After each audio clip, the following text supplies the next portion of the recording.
ሰላም ውድና የተከበራችሁ ቤተሰቦቼ እንኳን ወደዚህ ቻናል በሰላም መጣችሁ። ዛሬ ደግሞ በሚገርምና ባንክ በሆነ የቢዝነስ አይዲያ ወደ እናንተ ተመልሼ መጥቻለሁ። እንግዲህ የቢዝነስ አይዲያ የሞባይል ሽያጭ ንግድ የሚል የቢዝነስ አይዲያ ነው። ከዚህ ላይ እንግዲህ የተለያዩ መረጃዎች የመረጃ ምንጮችን በመጠቀም የሰበሰብኩትን መረጃ ቀጥታ ወደ እናንተ ይዤላችሁ መጥቻለሁ። እናንተ ቪዲዮውን እስከ መጨረሻ በመከታተል ሙሉ መረጃውን በመያዝ ይህንን የቢዝነስ ሀሳብ ካላችሁ መጀመር የምትችሉበት ወይ በቂ የሆነ መረጃ ስለሆነ ይህን መያዝ ትችላላችሁ ማለት ነው። እንዴት እንደምትጀምሩ የት ቦታ እንደምትጀምሩ በምን አይነት መልኩ እንደምትጀምሩና ወራዊ ትርፍስ ምን ያህል ይሆናል የሚል አማካኝ የሆነ መረጃ ወደ እናንተ ይዤላችሁ መጥቻለሁ። ይህን ያቀረብኩላችሁ ወንድማችሁ አለም ቢዛራደው ነኝ። እስከ መጨረሻ እንድትከታተሉ በአክብሮት ጋብዣችኋለሁ። ቀጥታ ወደ ቪዲዮ ልውሰዳችሁ። የስማርት ስልኮችን የሽያጭ ንግድ በቴክኖሎጂ እድገትና በሰዎች ፍላጎት መጨመር ምክንያት ከፍተኛ የትርፍ እድል ያላቸው የዘመናዊ ስራ አይነቶች እንደሆኑ ይታወቃሉ። ሆኖም ግን በዚህ ስራ ስኬታማ ለመሆን ዝም ብሎ ስልኮችን ከመግዛትና ከመሸጥ ባለፈ የገበያውን ፍላጎት መረዳት፣ የታማኝነት ስም መገንባትና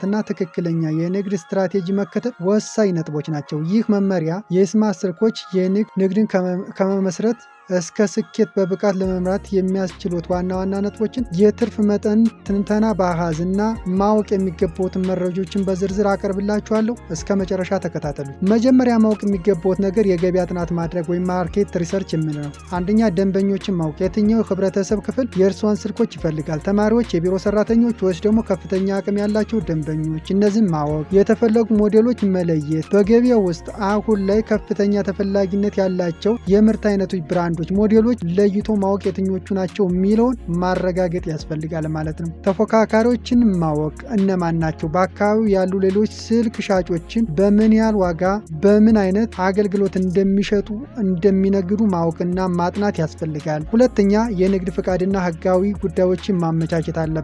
ህጋዊ ፍቃድ ማውጣት ስራውን ህጋዊና አስተማማኝ ለማድረግ አስፈላጊ የሆነ የንግድ ፍቃዶችና የታክስቲን ሰነዶችን ማዘጋጀት። የቀጥታና አስመጪ ስልኮች በህጋዊ መንገድ ማስገባት ወይም ደግሞ ህጋዊ ከሆኑ አቅራቢዎች ብቻ መረከብ። ምክንያቱም ይህ ደግሞ የተለያዩ አደጋዎች ቢመጡ ለዋስትና በጣም ወሳኝ ነገር ስለሆነ ኪሳራ ውስጥ እንዳትገቡ ስለሚጠቅም ማለት ነው። ሶስተኛ አስተማማኝ አቅራቢዎችን ደግሞ ሰፕላየሮችን ማወቅ ወይም ደግሞ ማበጀት ያስፈልጋል። ዋና አቅራቢዎች ጥራት ያላቸውና የመጀመሪያ ደረጃ ኦሪጂናል ስልኮችን የሚያቀርቡ ህጋዊ አስመጪዎች ወይም ወኪሎች መሆናቸውን ማረጋገጥ፣ ማጥናት፣ መረጃውን ማግኘት ያስፈልጋል።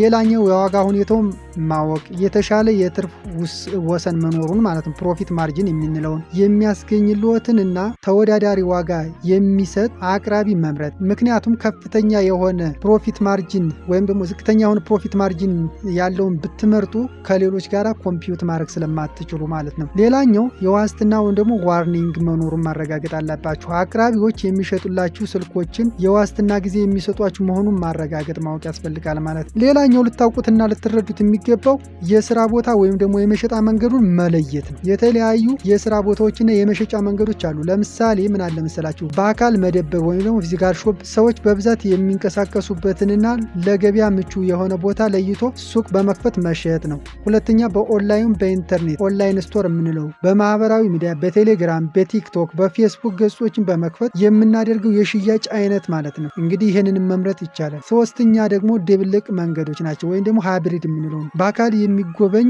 ሱቅ ኖሮት ጎን ለጎን በኦንላይን ማስተዋወቅና ደንበኞችን በማፍራት ገበያዋን ማስፋትና ማሳደግ የሚቻልበት መንገድ አለ ማለት ነው። እንግዲህ ከነዚህ ውስጥ መምረጥ ተገቢ ነው ማለት ነው። በአምስተኛ ደረጃ የምናየው ደግሞ መነሻ ካፒታልና የፋይናንስ እቅድ ከትርፍ መረጃ ጋር በአሃዝ አሁን ትርፉ ምን ያህል ይሆናል የሚለውን እዚህ ጋር እንግዲህ በሰፊው እናያለን ማለት ነው። በስልክ ንግድ ውስጥ ያለው የትርፍ መጠን እንደ እቃው አይነት የተለያየ ነው። ለምሳሌ አዳዲስ ስልኮች ኒው ፎን የምንላቸው ከሆኑ የትርፍ መጠናቸው ፕሮፊት ማርጂናቸው አብዛኛውን ጊዜ ከ5 እስከ 10% መሆኑ ይታወቃል። ለምሳሌ በአሃዝ ብንወስደው ከ20 ሺህ ብር የገዙት አዲስ ስልክ 21 ሺህ ወይም 22 ሺህ ቢሸጥ 1 ሺህ እና 2 ሺህ ተይዞ ይሸጣል ማለት ነው። ሌላኛው ያገለገሉ የታደሱ ስልኮች ደግሞ ዩዝድ የምንላቸው ደግሞ የትርፍ መጠናቸው እጅግ በጣም ከፍተኛ ፕሮፊት ማርጂናቸው ማለት ነው ከ15 እስከ 25% ድረስ የመድረስ እድል አለው ማለት ነው። ምሳሌ በአሃዝ ብንወስደው 15 ሺህ የገዙትን ያገለገለ ስልክ 17500 ወይም ደግሞ 18500 ወይም 700 በመሸጥ 2500 እስከ 2700 ትርፍ ይዞ መሸጥ ይቻላል ማለት ነው። እዚህ ጋር ጥያቄ ልጠይቁት የምትችሉ ለምንድነው ከ5 እስከ 10 የሆነ ለኒው ፎኖች እንዲሁም ደግሞ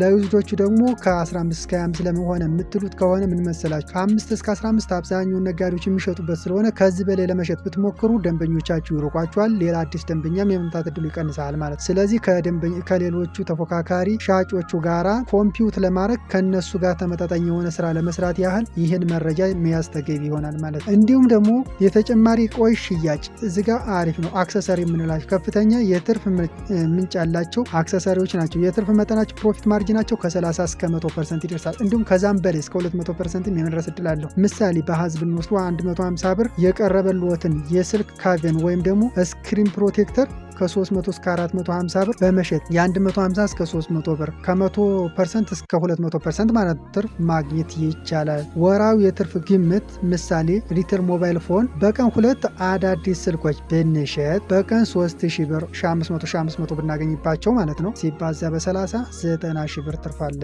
ማለት ነው። 90 ብር እናገኛለን ማለት ነው።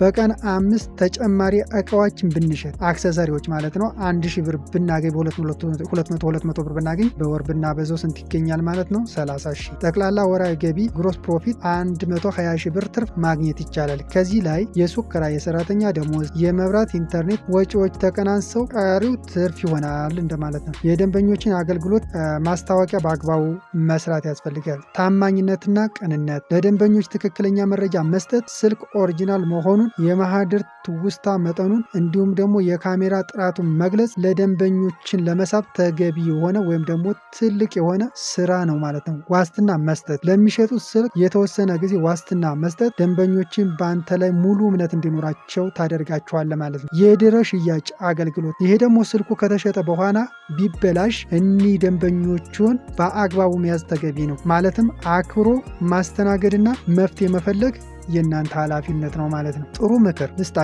አንድ የምትገርም ምክር ልስጣችሁ። በስልክ ሽያጭ ንግድ ውስጥ ትልቁ ካፒታል የሚሸጠው ስልክ ሳይሆን የደንበኞቹ እምነት ነው። በዚህ የስራ ዘርፍ ላይ ተጨማሪ ገቢዎችን የምናገኝበት መንገድ ብዙ አሉ።